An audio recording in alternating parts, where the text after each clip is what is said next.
Mahmoud Baumia and Ken Oforiata. We commissioned this expensive hole in the world.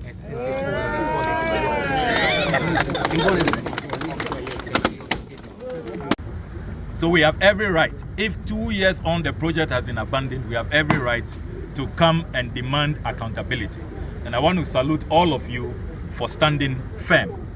So we have 13 demands, and I'm going to read those demands clearly, without ambiguity, for the president, who describes this as his priority of priorities, to respond directly to our demands. And we begin by quoting Malachi 3:8a. Will a man rob God? No. Yet ye have robbed me. So says the word of God. Blessed be his word.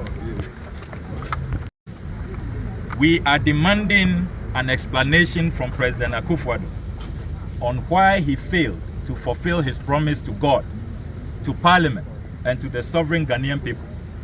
The promise to commission his $450 million, that is 5.7 billion Ghana cedis, priority of priorities Cathedral. Today, the 6th of March 2024. We demand an explanation. Demand number 2. We are demanding full accountability on what happened to our 58,141,509 United States dollars and 52 cents. So $58.1 million. That is, at current exchange rate, 740 million Ghana cedis. We want to know, why is it that all we see here, just behind us, is the world's most expensive pit?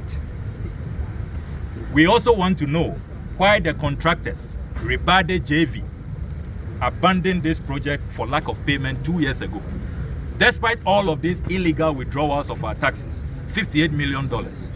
2 years ago, the contractor, Ribade JV, abandoned site for lack of payment. We want answers to this. Number 3, we are demanding a comprehensive report on how much it has cost the state to so far replace and compensate some owners of demolished properties, and how much is still outstanding, considering that aggrieved demolished property owners, such as Waterstone Realty, have resorted to the courts. We note that the following properties were recklessly demolished on the orders of President Akufo-Addo: bungalows for judges, the Judicial Training Institute, Passport Head Office, Scholarship Secretariat, bungalows for Shraj, Waterstone Realty Luxury Apartment Complex, headquarters of Comsys IT firm, and the Malian Ambassador's residence. All of these structures were recklessly and senselessly demolished by the president. We want to know the full cost implications to the taxpayer.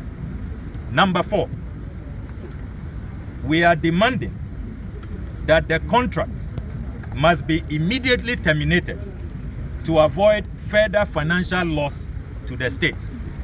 According to the contract, a copy of which we have, Ghana will have to pay the following: extension of time claims, standing time claims, abortive and reworks costs due to main contractor suspension. So every day that this project remains abandoned, the contract that was signed with Ribade JV, the Ghanaian taxpayer is losing. We have to pay. There is a cost to this abandonment. We have to pay for extension of time, we have to pay for standing time, and we also have to pay for abortive and reworks cost due to the main contractor suspension. Demand number 5. We are demanding that the Board of Trustees of the National Cathedral should be dissolved without delay.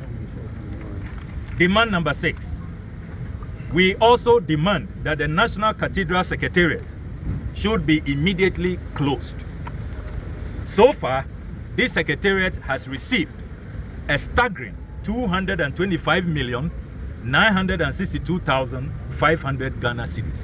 It's a very expensive secretariat. And as long as it is a tax guzzler, we demand that it be closed. We have attached to this demands list the organogram of the National Cathedral Secretariat. It's a very elaborate organogram, as you can see. So you have the Board of Trustees, you have the Board Secretary, you have the Executive Director, you have the Secretary, you have consultants, then you have those in charge of operations, of construction, administration and finance, revenue mobilization, the Cathedral Church Affairs, museums and gardens, communications. Then you have an office manager. Then you have secretarial staff. Then you have volunteers, interns, and national service personnel. So it's a very elaborate structure. And we are demanding that after all of this financial loss to the state, this complex secretariat should be closed down immediately. Demand number 7. We are demanding the immediate retrieval of our taxes from the following persons. Architect David Ajay, who has so far pocketed $19.6 million. That is 250 million Ghana cedis. We demand a refund.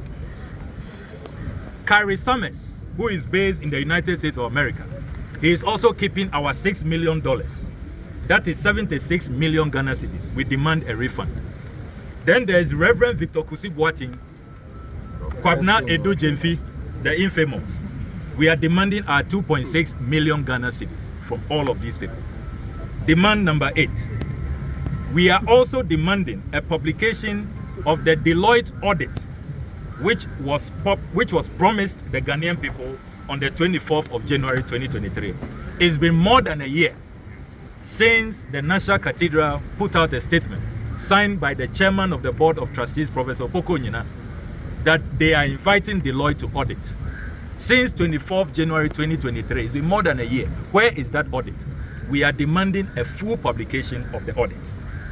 Demand number 9. The MPP caucus in Parliament should desist from sabotaging the impending parliamentary probe after a unanimous parliamentary resolution. The MPP's unpatriotic conduct by deliberately delaying the submission of names of their members to the Right Honourable Speaker for the committee to commence work is most condemnable, as you are all aware. But for this delay by our colleagues on the MPP side, Parliament should have instituted a probe long ago, 6 months ago. They are refusing to submit membership of the committee from their side. We demand and we urge all Ghanaian citizens to put pressure on their MPP MPs to be patriotic, as their name expects of them. We are appealing to Shraj to expedite action and publish the outcome of their investigations following my petition to them on the 16th of January 2023. Demand number 11. That the Board of Trustees and the National Cathedral Secretariat account for all private donations so far received. We note that they are still going around demanding Momo contributions. Every now and then they are still doing adverts, demanding private donations. We ask that they account fully. They have never accounted for that. In the same vein, we are also demanding that they account fully for their infamous United States of America operations. They have never accounted to us how much they have raised from the United States of America.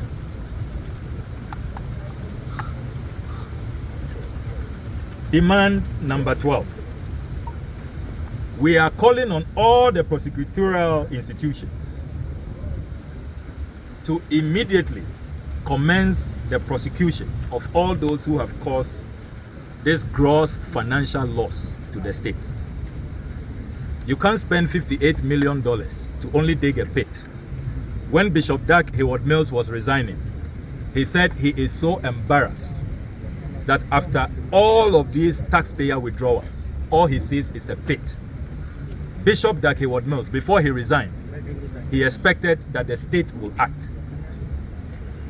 before Pastor Otabil resigned, before Archbishop Duncan Williams resigned, before Reverend Isud Anaba resigned. Remember, they were demanding an audit. They didn't get that audit. We are saying that we demand immediate prosecution of all those who have caused this monumental financial loss, a loss that is unseen in the history of our country, an unprecedented loss. Finally, we call for a national debate leading to a possible national consensus on what should happen to the world's most expensive pit moving forward. Some have suggested a specialist children's hospital, which Ghana currently lacks. We also note that recently, the Secretary General of the TUC, Dr. Anthony Yalba, suggested that the place be converted to a hospital.